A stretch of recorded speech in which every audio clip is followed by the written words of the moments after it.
Hello दोस्तों, M के Patel online classes में आपका स्वागत है।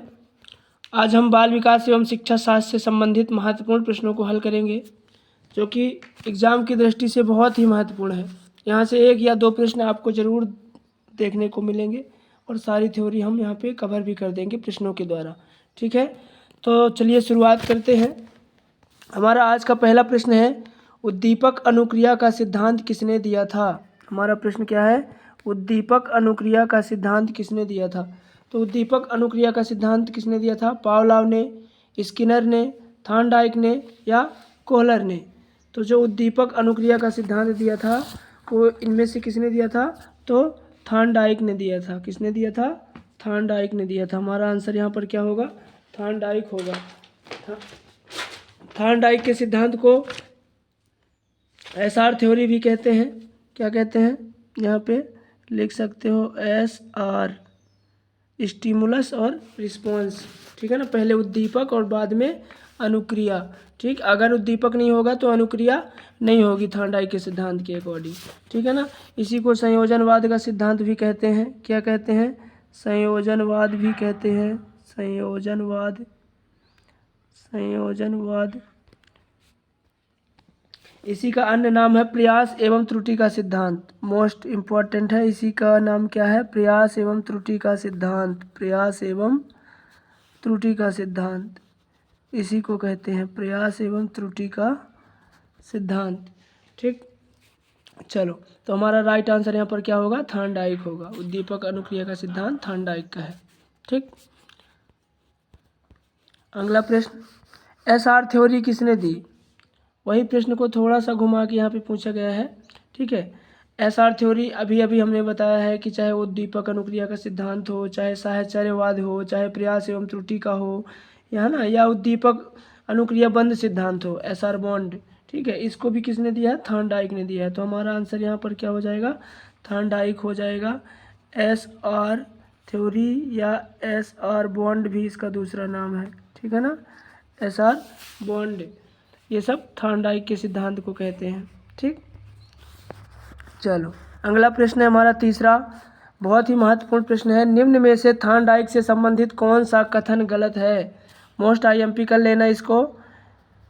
इसके बाद ऐसे प्रश्नों को हम इसलिए यहाँ पर लाए हैं ताकि इन प्रश्नों के द्वारा हमारी जो थॉर्नडाइक की जो थ्योरी है, जो सिद्धांत है प्रयास एवं त्रुटि का सिद्धांत, वो पूरा का पूरा क्या हो जाएगा, यहाँ पर कवर हो जाएगा। ठीक है ना, तो हमको बताना है कि कौन सा कथन क्या है यहाँ पर गलत है। यानी 3 कथन सही हैं और एक कथन ऐसा होगा जो यहाँ पर क्या होगा, गलत होगा। तो नंबर 1 है, थॉर्नडाइक का सिद्धांत निरीक्षण पर आधारित है। ये सही है क्या, बिल्कुल सही है। थॉर्नडाइक का सिद्धांत निरीक्षण पर आधारित है। कैसे आधारित है, निरीक्षण पर आधारित है, बिल्कुल सत्य बात है। ठीक, दूसरा है, थॉर्नडाइक के सिद्धांत में उद्दीपक के साथ साथ अभिप्रेरणा प्रत्यक्ष होती है। थॉर्नडाइक के सिद्धांत में उद्दीपक के साथ साथ अभिप्रेरणा प्रत्यक्ष होती है, बिल्कुल होती है, सही है। ठीक, तीसरा है, थॉर्नडाइक ने अपने प्रयोग में भूखी बिल्ली पर प्रयोग किया। ये भी सही है, भूखी बिल्ली पर प्रयोग किया था। बिल्ली कैसी थी, भूखी थी, और उसकी भूख ही क्या कर रही थी, ड्राइव का काम कर रही थी, चालक का काम कर रही थी। ठीक है ना, अगला है, थॉर्नडाइक के सिद्धांत में उद्दीपक से पूर्व अनुक्रिया का होना आवश्यक है। उद्दीपक से पूर्व अनुक्रिया नहीं होगी, ये बात गलत है। उद्दीपक से पूर्व अनुक्रिया नहीं होगी, पहले उद्दीपक ही होगा। उद्दीपक अनुक्रिया से पूर्व उद्दीपक होगा, ना कि उद्दीपक से पूर्व अनुक्रिया। तो ये बात यहाँ पर क्या है, पूरी तरह से गलत है, क्योंकि पहले क्या होगा, थॉर्नडाइक के सिद्धांत में पहले उद्दीपक होगा। क्या होगा, पहले उद्दीपक होगा, बाद में क्या होगी, अनुक्रिया होगी। बाद में क्या होगी, अनुक्रिया होगी। पहले क्या होगा, उद्दीपक ही होगा।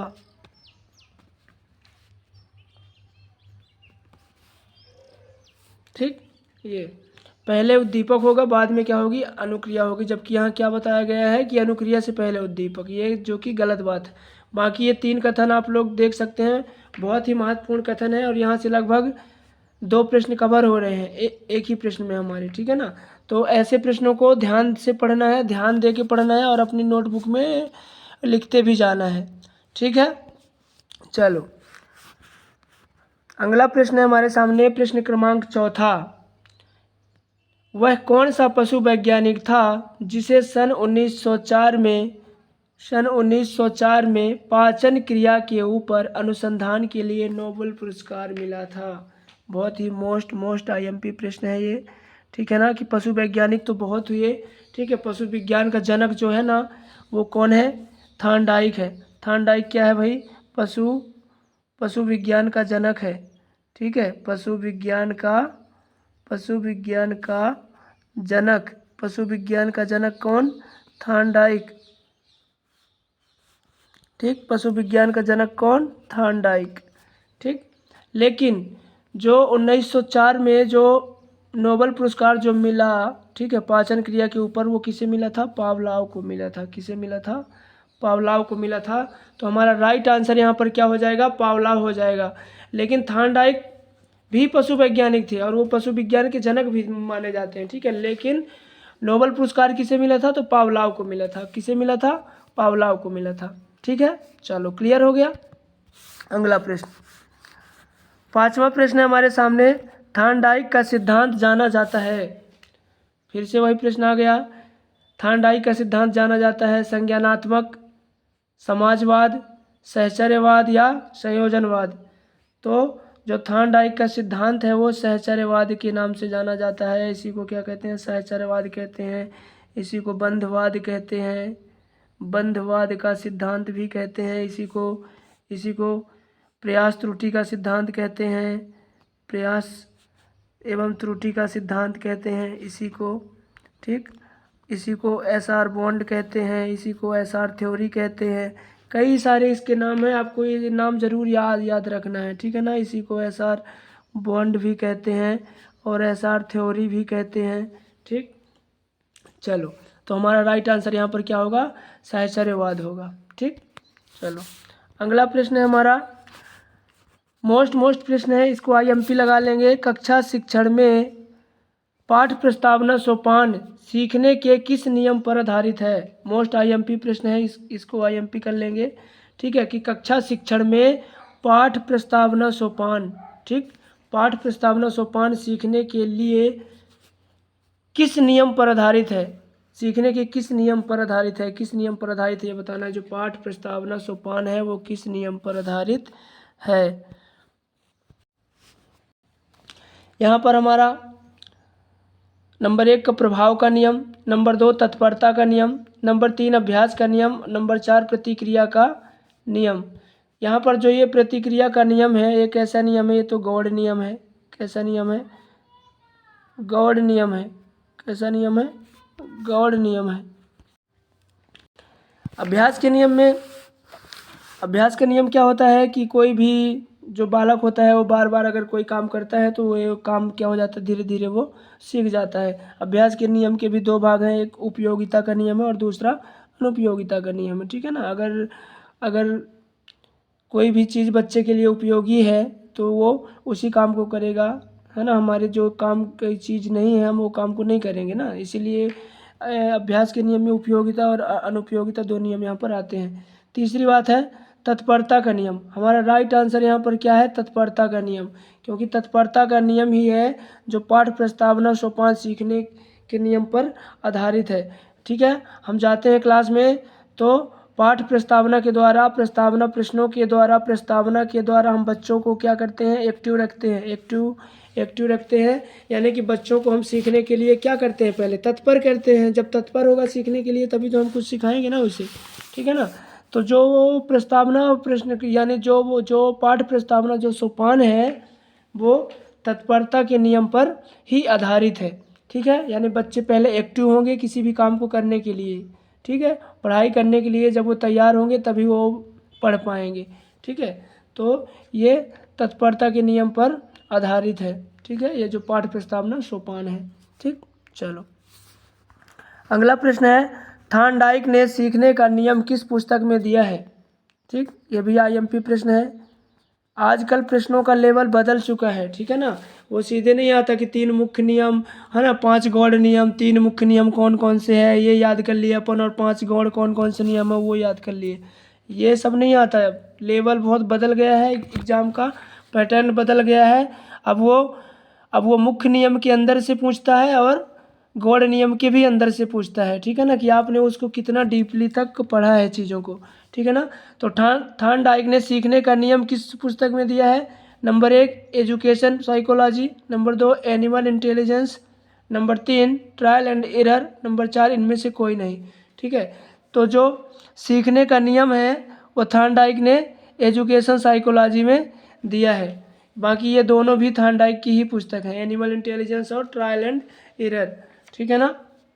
तो एजुकेशन साइकोलॉजी में सीखने का नियम जो है थॉर्नडाइक ने दिया है, ठीक। चलो अगला प्रश्न, थॉर्नडाइक के प्रयास व त्रुटि सिद्धांत से संबंधित कौन सा कथन असत्य है? ये भी आईएमपी कर लेना इसको। हमारे सारे प्रश्न आज के आईएमपी हैं और एग्जाम की दृष्टि से बहुत ही महत्वपूर्ण है। अगर आपने इन प्रश्नों को अच्छे से पढ़ लिया तो गारंटी है कि थॉर्नडाइक का पूरा सिद्धांत यहाँ से कवर होने वाला है, चाहे जैसा भी प्रश्न वो पूछ ले, ठीक है, चाहे पेडागॉगी से संबंधित आए या सीडीपी से संबंधित आए, ठीक। चलो थॉर्नडाइक के प्रयास व त्रुटि सिद्धांत से संबंधित कौन सा कथन असत्य है? हमको क्या बताना है यहाँ पर? असत्य कथन देखना है। ऐसा नहीं कि जल्दबाजी में हमने एक पढ़ा और कह दिया हाँ ये तो सत्य है, यही आंसर होगा। यहाँ पे पूछ क्या रहा है? असत्य कथन पूछ रहा है। नंबर 1 है, इस सिद्धांत से बालकों में धैर्य परिश्रम के गुणों का विकास होता है। क्या होता है? इस सिद्धांत से बालकों में धैर्य परिश्रम के गुणों का क्या होता है? विकास होता है। बिल्कुल सत्य है, ठीक है भाई। बार बार गलती करेगा सीखेगा, गलती करेगा सीखेगा, तो धैर्य होगा तभी तो दोबारा कोशिश करेगा ना। और वो परिश्रम भी कर रहा है ना, तो धैर्य और परिश्रम के गुणों का विकास होता है, बिल्कुल होता है। दूसरा भी सही है, बच्चे का चलना सीखना, ठीक, शर्ट के बटन बंद करना, टाई बांधना आदि इसी सिद्धांत के अनुप्रयोग हैं। बिल्कुल इसी सिद्धांत के अनुप्रयोग हैं। प्रयास एवं त्रुटि सिद्धांत में ही क्या करेगा?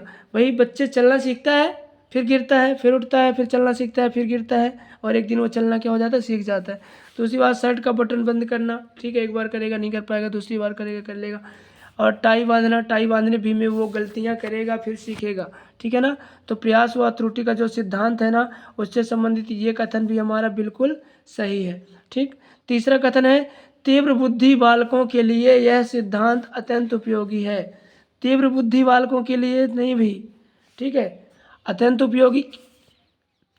उपयोगी किसके लिए है? ये मंद बुद्धि बालक के लिए। किसके लिए है? यहाँ पे आप चाहो तो ऐसे एरो बना के लिख भी सकते हो कि तीव्र बुद्धि वाले बालक के लिए नहीं, मंद बुद्धि बालक के लिए ये उपयोगी सिद्धांत है, ठीक। कैसे बालक के लिए? मंद बुद्धि बालक के लिए, ठीक। तो मंद बुद्धि बालकों के लिए यह कथन अत्यंत उपयोगी है। और यहाँ पे क्या लिखा है? तीव्र बुद्धि बालकों के लिए। तो हमारा यही कथन क्या है? असत्य कथन है। बाकी चौथा है, इस सिद्धांत के द्वारा बालकों में परिश्रम के प्रति रुचि जागृत होती है। तो बिल्कुल होती है, ठीक है। हमारा राइट आंसर यहाँ पर क्या हो जाएगा? ऑप्शन नंबर 3 कि तीव्र बुद्धि बालकों के लिए यह सिद्धांत अत्यंत उपयोगी है। ये कथन हमारा गलत है, क्योंकि ये मंद बुद्धि बालकों के लिए सिद्धांत अत्यंत उपयोगी होता है, ठीक। अगला प्रश्न है 9वां, थॉर्नडाइक के सिद्धांत में प्रमुख सोपान है। हमको बताना है कि थॉर्नडाइक के सिद्धांत में जो प्रमुख सोपान है वो क्या क्या है, ठीक। तो यहाँ पर चालक है, चालक तो बिल्कुल है। थॉर्नडाइक के सिद्धांत का मुख्य सोपान चालक है, ड्राइव। और चालक क्या है? यहाँ पर भूख है। चालक क्या है? भूख है। बिल्ली भूखी थी तभी वो पिंजरा खोलने की कोशिश कर रही थी। अगर वो भूखी नहीं होती तो सोचो, क्या वो पंजा इधर उधर मारती? क्या आराम से घर्राटे मार के सोती रहती वो? उसको क्या ज़रूरत है पंजा मारने की यहाँ वहाँ, ठीक है ना। लेकिन बिल्ली भूखी थी, वो चालक का काम कर रही थी ना, ड्राइव का काम कर रही थी वो। उसकी भूख जो है वो ड्राइव का काम कर रही थी, इसीलिए बिल्ली इधर उधर पंजा मार रही थी, ठीक है। तो चालक तो बिल्कुल सोपान है। लक्ष्य भी सोपान है, ठीक। लक्ष्य क्या था उसका? लक्ष्य क्या था? लक्ष्य क्या था भाई? स्टिमुलस को प्राप्त करना, यानी कि मांस के टुकड़े को प्राप्त करना, भूख मिटाना, ठीक है ना। अवरोध क्या था? अवरोध क्या था? वो जो बॉक्स था, वो जो पजल बॉक्स था, ठीक है ना, वो क्या था? उसके लिए अवरोध का काम करता था। मतलब ये सभी के सभी यहाँ पर हमारे राइट आंसर हैं। तो आंसर क्या हो जाएगा हमारा? ऑप्शन नंबर 4 उपर्युक्त सभी, ठीक। जो प्रमुख सोपान है तो तीनों यहाँ पर प्रमुख सोपान है, ठीक। चलो अगला प्रश्न है, थॉर्नडाइक के प्रयास व त्रुटि सिद्धांत के सैद्धांतिक पक्ष में शामिल नहीं है। कितना डीपली प्रश्न बनाए हम, देखिए, है ना। ऐसे प्रश्न ही आपको देखने को मिलने वाले हैं अब, ठीक है ना। ऊपर ऊपर से प्रश्न अब नहीं आने वाले। प्रश्न का लेवल बहुत बढ़ चुका है। बहुत ही महत्वपूर्ण प्रश्न है ये भी कि थार्नडाइक के प्रयास व त्रुटि सिद्धांत के सैद्धांतिक पक्ष में शामिल नहीं है। हमको क्या देखना है यहाँ पर कि शामिल नहीं है, ठीक है। इस पॉइंट को हमको ध्यान दे के चलना है। तो ऑप्शन नंबर 1 है, अधिगम में प्रयास व त्रुटि समाहित होती है। बिल्कुल सही है। अधिगम में क्या होता है भाई, प्रयास भी शामिल है और त्रुटि भी शामिल है, ठीक है ना। दूसरा, अधिगम सूझ युक्त ना होकर उत्तरोत्तर होता है। ये कथन भी बिल्कुल सही है, क्योंकि सूझ युक्त तो कौन मानता है, कोहलर मानता है। कौन मानता है, कोहलर मानता है कि अधिगम जो होता है वो सूझ पर आधारित होता है। लेकिन जो थार्नडाइक है वो कहते हैं कि अधिगम सूझ पर आधारित नहीं होता भाई, अधिगम धीरे धीरे होता है, उत्तरोत्तर होता है, एक के बाद एक होता है, ठीक है ना। तीसरा, अधिगम प्रत्यक्ष ना होकर संज्ञान पर आधारित होता है। अधिगम प्रत्यक्ष ना होकर संज्ञान पर आधारित होता है। यही बात क्या है यहाँ पर, गलत है, ठीक। ये बात तीसरी क्या है यहाँ पर, बिल्कुल गलत है, क्योंकि अधिगम प्रत्यक्ष ना होकर संज्ञान पर आधारित होता है, ऐसा नहीं है। अधिगम संज्ञान पर आधारित ना होकर प्रत्यक्ष होता है। अधिगम क्या होता है, प्रत्यक्ष होता है। थार्नडाइक के सिद्धांत के अनुसार अधिगम कैसा होगा, प्रत्यक्ष होगा। कैसे होगा, प्रत्यक्ष होगा वो अधिगम, ठीक है ना। अधिगम कैसे होगा, प्रत्यक्ष होगा, ना कि संज्ञान पर आधारित, ठीक है। इसीलिए तीसरा ही ऑप्शन हमारा यहाँ पर सही है, क्योंकि यहाँ पे कहा गया है कि अधिगम प्रत्यक्ष ना होकर संज्ञान पर आधारित होता है। ये कथन पूरी तरह से सही नहीं है जिन थार्नडाइक के अकॉर्डिंग, क्योंकि थार्नडाइक ने कहा है कि अधिगम क्या होता है, प्रत्यक्ष होता है, संज्ञान पर आधारित नहीं होता, ठीक। चौथा है, अधिगम संबंधों या बंधनों के बनने का परिणाम है। तो बिल्कुल ये भी सही है। हमारा राइट आंसर यहाँ पर ऑप्शन नंबर 3 हो जाएगा, ठीक। चलो अगला प्रश्न है, थार्नडाइक ने अधिगम के कितने गौण नियम बताए हैं। ये है हलवा प्रश्न, ठीक है। ऐसे प्रश्न को तो सब कोई कर लेगा, ठीक है। लेकिन एग्जाम में ये मत सोचना कि केवल कठिन ही प्रश्न आते हैं, ठीक है। एग्जाम में सरल भी आते हैं, उससे कठिन आते हैं, फिर उससे भी कठिन आते हैं। 3 तरह के प्रश्न एग्जाम में पूछे जाते हैं। तो ये कभी मत सोचना कि जो सरल प्रश्न है वो नहीं आ सकता, बिल्कुल आ सकता है, ठीक है ना। थार्नडाइक ने अधिगम के कितने गौण नियम बताए हैं, तो 5 गौण नियम बताए हैं। कितने गौण नियम बताए हैं, 5 नियम बताए हैं, ठीक है ना। वो कौन कौन से हैं, यहाँ पे अपन लिख भी सकते हैं। बहुप्रतिक्रिया का नियम, ठीक, बहुप्रतिक्रिया का नियम। पहला नियम कौन सा है, बहुप्रतिक्रिया का नियम है। दूसरा नियम क्या है, मनोवृत्ति का नियम। यहाँ पे क्या कर सकते हो, मनोवृत्ति का नियम। दूसरा नियम क्या है, मनोवृत्ति का नियम, ठीक। तीसरा नियम क्या है, आंशिक क्रिया का नियम। आंशिक क्रिया। तीसरा क्या है, आंशिक क्रिया का नियम। चौथा क्या है, अनुरूपता का नियम। क्या है, अनुरूपता या तो सादृश्यता भी कहते हैं इसी को, ठीक है। अगर कहीं आपको सादृश्यता मिले तो ये भ्रमित मत होना कि अनुरूपता नहीं है, उसका मतलब अनुरूपता भी है और सादृश्यता भी है, ठीक है। तो चौथा नंबर अनुरूपता हो गया, और 5वां हो गया संबंधित परिवर्तन का नियम, ठीक। कौन सा नियम हो गया, परिवर्तन भी कह सकते हो, इसको साहचर्य भी कह सकते हो, ठीक है ना।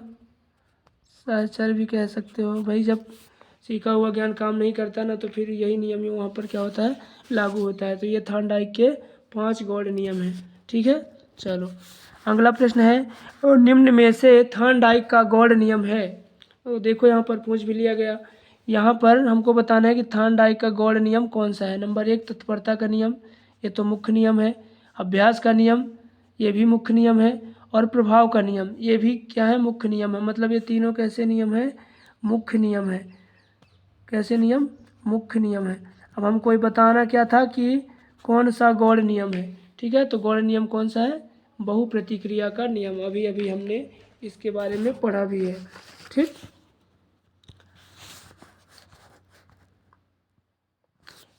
हमारे चैनल पसंद आया हो, हमारे द्वारा जो भी प्रश्न बनाए गए हैं अगर वो आपको अच्छे लगे हैं तो हमारे चैनल को सब्सक्राइब ज़रूर करना और शेयर कर देना, ताकि और भी बच्चे इससे लाभान्वित हो सकें। ठीक, हम वही प्रश्नों को रख रहे हैं जो एग्ज़ाम की दृष्टि से बहुत महत्वपूर्ण है। ठीक है ना, हम सारे प्रश्नों को यहाँ पर ऐड नहीं कर रहे हैं कि छोटी छोटी चीज़ों को लेकर प्रश्न बना दें, है ना, और 10-20 की जगह 30-40 प्रश्न बना दें, तो ऐसा नहीं है। हमारे 20 प्रश्न भी हैं अगर, तो 20 प्रश्न में ही आपके 40 से 50 प्रश्न क्या हो रहे हैं, कवर हो रहे हैं। ठीक, चलो अगला प्रश्न है, कोई बालक यदि 10वीं में प्रथम श्रेणी में उत्तीर्ण होता है तो वह 12वीं में भी प्रथम श्रेणी में उत्तीर्ण होगा। थॉर्नडाइक का कौन सा नियम लागू होता है? यहाँ पर थॉर्नडाइक का कौन सा नियम लागू होता है? इसको मोस्ट कर लो, जितने स्टार इसको लगाना है उतना लगा लो। ठीक है भाई, ऐसे प्रश्न आपको देखने को नहीं मिलेंगे। ठीक है ना, बहुत ही महत्वपूर्ण प्रश्न है यहाँ पर। ठीक है ना, कि अगर कोई बच्चा है वो 10वीं में क्या हो रहा है, प्रथम श्रेणी में उत्तीर्ण हो रहा है, तो वह 12वीं में भी प्रथम श्रेणी में उत्तीर्ण होगा। ठीक है, ये थॉर्नडाइक के कौन सा नियम यहाँ पर लागू होता है, किस नियम के अकॉर्डिंग ऐसा हम कह सकते हैं कि अगर कोई बच्चा 10वीं में अच्छे नंबरों से पास हो रहा है तो 12वीं में भी अच्छे नंबरों से पास होगा, ऐसा हम किस नियम के अकॉर्डिंग कह सकते हैं? तो नंबर 1 अभ्यास का नियम, ठीक, नंबर 2 प्रभाव का नियम, और नंबर 3 तत्परता का नियम। ठीक, तो यहाँ पर जो हमारा प्रभाव का नियम है, कौन सा नियम? प्रभाव का नियम है। इसके द्वारा ये नियम यहाँ पर लागू होता है कि अगर कोई बच्चा 10वीं में मेरिट में आ रहा है, क्या कर रहा है, मेरिट में आ रहा है, अगर कोई बच्चा 10वीं में, तो वो 12वीं में भी मेरिट में आएगा। किस में आएगा? 12वीं में मेरिट में आएगा। क्यों आएगा? क्योंकि ये यहाँ पर थॉर्नडाइक के द्वारा दिया गया प्रभाव का नियम काम करेगा। कौन सा नियम काम करेगा? प्रभाव का नियम काम करेगा। क्यों? क्योंकि अगर वो 10वीं में अगर उसके नंबर अच्छे आए हैं तो उस पर क्या पड़ेगा? उसका संतोष का नियम, जो हमारा जो वो प्रभाव का नियम का जो 2 भाग हैं, एक संतुष्टि का नियम और दूसरा असंतुष्टि का नियम। और जब उसे संतुष्टि प्राप्त होगी बच्चे को तो वो और ज़्यादा कोशिश करेगा और वो 12वीं में भी मेरिट में आया जाएगा। ठीक है ना, तो यहाँ पर हमारा जो है वो प्रभाव का नियम काम कर रहा है, क्योंकि बच्चा उससे क्या है, संतुष्ट है, और जब संतुष्ट है तो वो उसका इफेक्ट पड़ेगा उस पर, तो वो 12वीं में भी कोशिश करेगा कि वो और ज़्यादा नंबर उससे लाए। ठीक है, चलो अगला प्रश्न है, प्रश्न क्रमांक 15, थॉर्नडाइक के अभ्यास के नियम का उपनियम है।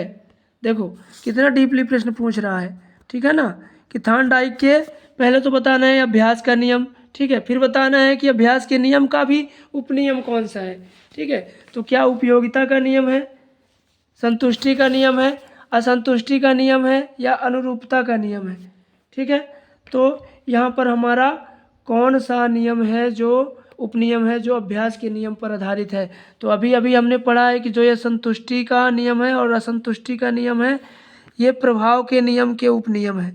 ठीक है, जो प्रभाव का नियम है उसके उपनियम है, प्रभाव का नियम है जो उसके क्या है, ये उपनियम है।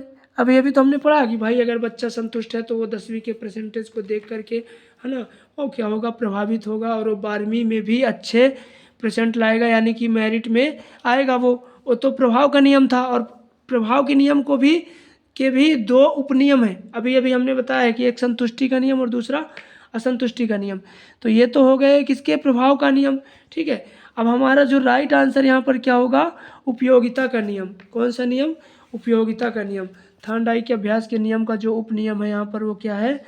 उपयोगिता का नियम है। जो ये अनुरूपता का नियम है, ये किसका है? तो ये हमारा नहीं है, ये किसी का नियम। ठीक, उपनियम है, ये उपनियम नहीं है, वो है क्या बोलते हैं, गौड़ नियम है। इसको अपन गौड़ नियम कह सकते हैं। ठीक है ना, गौड़ नियम है। ठीक, चलो अगला प्रश्न है हमारा 16 नंबर का, सीखने के नियमों ने यह स्पष्ट कर दिया है कि सीखने के लिए खाली स्थान एवं खाली स्थान का प्रयोग आवश्यक है। देखो कितना महत्वपूर्ण प्रश्न है ये, ऐसे प्रश्न आपको कहीं नहीं देखने को मिलेंगे। ठीक है ना, हमको भरना है, सीखने के नियमों ने यह स्पष्ट कर दिया है कि सीखने के लिए, भाई क्या सीखने के लिए आवश्यक है? ठीक है, सीखने के नियमों ने क्या स्पष्ट कर दिया है कि सीखने के लिए क्या आवश्यक है? बताओ, क्या बुद्धि और अवसर आवश्यक है, क्या उचित वातावरण और प्रेरक आवश्यक है, क्या अनुक्रिया और अनुप्रयोग आवश्यक है, या सूझ एवं अभ्यास आवश्यक है। बताओ चारों में से क्या आवश्यक है, बताओ सीखने के लिए। तो सीखने के लिए क्या आवश्यक है, उचित वातावरण और प्रेरक का प्रयोग सीखने के लिए क्या है, ये दोनों आवश्यक है। क्या है भाई, आवश्यक है। सीखने के लिए क्या है, ये आवश्यक है। ठीक, अगर उचित वातावरण होगा तो बच्चा सीखेगा, और प्रेरक होगा तो भी वो क्या करेगा, सीखेगा। ठीक है, चलो अगला प्रश्न है प्रश्न क्रमांक 17। थॉर्नडाइक का प्रयास व त्रुटि का सिद्धांत किस विषय के शिक्षण के लिए सर्वश्रेष्ठ है। भाई देखो, थॉर्नडाइक का जो प्रयास एवं त्रुटि का जो सिद्धांत है, वैसे तो ये हर विषय के लिए महत्वपूर्ण है, ठीक है ना। वैसे आपको बता दूं नोट करके कि हर विषय के लिए ये क्या है, महत्वपूर्ण है। लेकिन यहाँ देखो प्रश्न क्या पूछ रहा है, उसमें भी पूछ लिया कि सर्वश्रेष्ठ। ठीक है, सर्वश्रेष्ठ किसके लिए भाई, किस विषय के लिए सर्वश्रेष्ठ है। क्या हिंदी और अंग्रेजी के लिए है, सामाजिक विज्ञान और विज्ञान के लिए है, गणित और विज्ञान के लिए है, या विज्ञान और मनोविज्ञान के लिए है। ठीक है, तो वैसे तो ये सभी के लिए महत्वपूर्ण है। प्रयास व त्रुटि का जो सिद्धांत है, कोई भी विषय को सीखने में क्या महत्वपूर्ण है, लेकिन हमको बताना है कि सर्वश्रेष्ठ किसके लिए है। तो सर्वश्रेष्ठ किसके लिए है, गणित और विज्ञान के लिए। थॉर्नडाइक का जो प्रयास व त्रुटि का जो सिद्धांत है ना, वो गणित और विज्ञान विषय के शिक्षण के लिए क्या है भाई, सर्वश्रेष्ठ है। क्या है, सर्वश्रेष्ठ है। सर्वश्रेष्ठ है किसके लिए, गणित विज्ञान के लिए। गणित और विज्ञान के लिए क्या है, सर्वश्रेष्ठ है। ठीक, चलो अगला प्रश्न। अब प्रश्न क्रमांक 18। थॉर्नडाइक का प्रयास एवं त्रुटि का सिद्धांत किस नियम से निकला है। मोस्ट इम्पॉर्टेंट प्रश्न है। ठीक है, हम पहले ही बता चुके हैं कि जो थॉर्नडाइक का जो प्रयास एवं त्रुटि का जो सिद्धांत है, वो प्रयास एवं त्रुटि का सिद्धांत है जो ये बाद में आया है। ठीक है, अपन यहाँ पे कह सकते हैं पहले जो आए वो गॉड नियम आए। पहले थॉर्नडाइक ने कौन से नियम दिए, गॉड नियम दिए। ठीक है, बाद में मुख्य नियम आए। बाद में कौन से नियम आए, मुख्य नियम आए। मुख्य नियम के कहाँ कब आए, बाद में आए। पहले कौन से आए, गौड़ नियम आए। और गौड़ नियम में जो पहला आया वो कौन सा था, बहुप्रतिक्रिया का नियम। कौन सा नियम था, बहुप्रतिक्रिया का नियम। बहुप्रतिक्रिया का नियम, बहुप्रतिक्रिया का नियम। ठीक, बहुप्रतिक्रिया का नियम जो क्या है वो पहले आया। उसके बाद में क्या हुआ, बाद में ये सारे नियम आए जो हमारे गॉड नियम हैं। ठीक है, तो पहले गॉड नियम आए, ठीक, बाद में मुख्य नियम आए। तो गॉड नियम में जब पहला नियम आया हमारा, क्या, कहाँ पे आ गए हम, यही है क्या, हाँ यही है, पहले गॉड नियम और बाद में मुख्य नियम। ठीक, 16 नंबर का प्रश्न है, 17 नंबर का।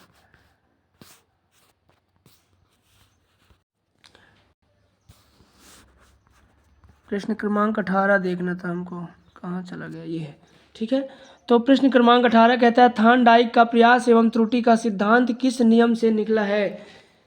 थॉर्नडाइक का जो प्रयास एवं त्रुटि का जो सिद्धांत है वो किस नियम से निकला है। मोस्ट इम्पॉर्टेंट प्रश्न है ये, पूछा गया है, पूछा जा सकता है। ठीक है, नंबर 1 है मनोवृत्ति के नियम से, नंबर 2 आंशिक क्रिया के नियम से, नंबर 3 अनुरूपता के नियम से, और नंबर 4 बहुप्रतिक्रिया के नियम से। नंबर 4 क्या है, बहुप्रतिक्रिया। ठीक, बहुप्रतिक्रिया के नियम से। ठीक है, तो जो हमारा राइट आंसर यहाँ पर होगा वो क्या होगा, ऑप्शन नंबर 4 होगा, बहुप्रतिक्रिया के नियम से। ठीक, यहाँ पे दिया है ऑप्शन नंबर 4।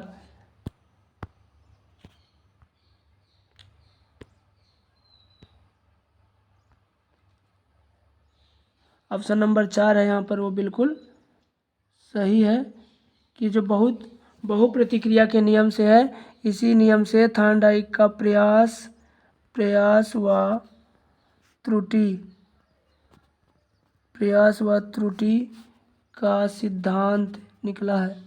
प्रयास एवं त्रुटि का सिद्धांत क्या हुआ है, निकला है भाई। कहाँ से निकला है? तो बहुप्रतिक्रिया के नियम से।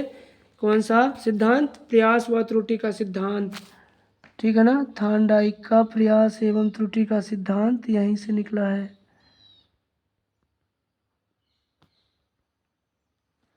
थार्नडाइक का प्रयास एवं त्रुटि का सिद्धांत यहीं से निकला है, बहुप्रतिक्रिया के नियम से। ठीक। अगला प्रश्न, थार्नडाइक के किस नियम से स्किनर का सिद्धांत निकला है? देखो कितना लेवल इसका, देखो लेवल कितना हाई लेवल है, ठीक है ना। अभी पूछ रहा था कि थार्नडाइक का के किस नियम से ना उसका प्रयास एवं त्रुटि का सिद्धांत निकला है, और अब क्या पूछ लिया कि स्किनर का जो सिद्धांत है ना वो थार्नडाइक के किस नियम से निकला है। स्किनर का सिद्धांत ये बताना है। नंबर 1 तत्परता का नियम, नंबर 2 प्रभाव का नियम, नंबर 3 अभ्यास का नियम, नंबर 4 अनुरूपता का नियम। अब ये बताना है कि थार्नडाइक के किस नियम से कैसे ही स्किनर का सिद्धांत निकला है। क्रिया प्रसूत अनुबंधन का जो सिद्धांत है स्किनर का वो निकला है। हमको बताना है कि कौन से नियम से निकला है। तो हमारा जो यहाँ पर राइट आंसर होगा वो क्या होगा? प्रभाव का नियम। इसी प्रभाव के नियम से ही स्किनर का सिद्धांत निकला है। किसका सिद्धांत निकला है? स्किनर का सिद्धांत निकला है। क्रिया प्रसूत अनुबंधन का जो सिद्धांत है स्किनर के द्वारा चूहे का प्रयोग हुआ, जिसमें वो सिद्धांत थार्नडाइक के प्रभाव के नियम से ही निकला है। ठीक है, पूछ सकता है प्रश्न, बहुत ही महत्वपूर्ण प्रश्न है ये। ठीक है, अगला प्रश्न है थार्नडाइक ने अपना प्रयोग किया। हमको बताना है थार्नडाइक ने अपना प्रयोग किस पर किया। तो सभी लोग जानते हैं और कई लोग इसमें गलतियां भी कर सकते हैं। ठीक है, क्योंकि थार्नडाइक ने जो प्रयोग किया है ना बेटा, बहुत सारे जानवरों पर किया है। ठीक है ना, मछली पर भी किया है, बिल्ली पर भी किया है और मुर्गी पर भी किया है। तो यहाँ पर हमारा जो राइट आंसर होगा वो क्या होगा? उपर्युक्त सभी पर। ठीक है, उपर्युक्त सभी पर यहाँ पर थार्नडाइक ने अपना प्रयोग किया है। ठीक है, चलो अगला प्रश्न है प्रश्न क्रमांक 21। कक्षा के अंदर बालक को सुखद अनुभूति कराने से सीखना ज़्यादा एवं प्रभावशाली होगा। थार्नडाइक के किस नियम पर आधारित है? ठीक है, कि कक्षा के अंदर है जो बालक को सुखद अनुभूति कराने में से सीखना ज़्यादा प्रभावशाली होगा। भाई अगर बालक को सीखना क्या लगेगा? सुखद लगेगा तो बालक ज़्यादा सीखेगा, और दुखद लगेगा तो वो नहीं सीखेगा। तो ये थार्नडाइक के किस नियम पर आधारित है? नंबर 1 अभ्यास का नियम, नंबर 2 तत्परता का नियम, नंबर 3 प्रभाव का नियम, और नंबर 4 बहुप्रतिक्रिया या बहुअनुक्रिया का नियम। कितना महत्वपूर्ण प्रश्न है ये, आप लोग समझ सकते हो। ठीक है ना, कि पेडागोगी से है संबंधित, कि कक्षा के अंदर बालक को सुखद अनुभूति कराना है अगर, ठीक है ना, अगर हम कराएंगे तो बालक क्या करेगा? ज़्यादा सीखेगा, अच्छी तरह से सीखेगा, और उसका सीखना क्या होगा? प्रभावशाली होगा। लेकिन अगर हम बालक को ऐसा सिखा रहे हैं कि उसे वहाँ पे सुख प्राप्त नहीं हो रहा, तो वो क्या होगा? वो ज़्यादा प्रभावशाली नहीं होगा। ठीक है ना, तो थार्नडाइक के ये किस नियम पर आधारित है? तो ये भी प्रभाव के नियम पर ही आधारित है। ठीक है, प्रभाव के नियम में हमने पढ़ा था 2 उपनियम, एक संतुष्टि का नियम और दूसरा असंतुष्टि का नियम। ठीक, संतुष्टि का नियम और असंतुष्टि का नियम, असंतुष्टि का नियम, संतुष्टि का नियम और असंतुष्टि का नियम हमने पढ़ा था कि अगर बालक संतुष्ट है उससे तो वो सीखना ज़्यादा होगा, और बालक असंतुष्ट है तो सीखना नहीं होगा। ठीक है, तो भाई बालक को सुखद अनुभूति कराना है ना, तो इसमें क्या करेंगे? बालक को तो संतुष्ट होना पड़ेगा, और जैसे ही वो संतुष्ट होगा वहाँ पर प्रभाव का नियम क्या हो जाएगा? लागू हो जाएगा। ठीक है, चलिए, तो हमारे आज की क्लास में कुल 21 ही प्रश्न थे। उम्मीद करता हूँ कि आपको ये प्रश्न बहुत ही पसंद आए होंगे और बहुत ही महत्वपूर्ण समझ में आए होंगे। ठीक है, तो ऐसे ही प्रश्नों को देखने के लिए, पढ़ने के लिए हमारे चैनल को लाइक करें, सब्सक्राइब करें और अपने दोस्तों को शेयर करें। ठीक है, धन्यवाद।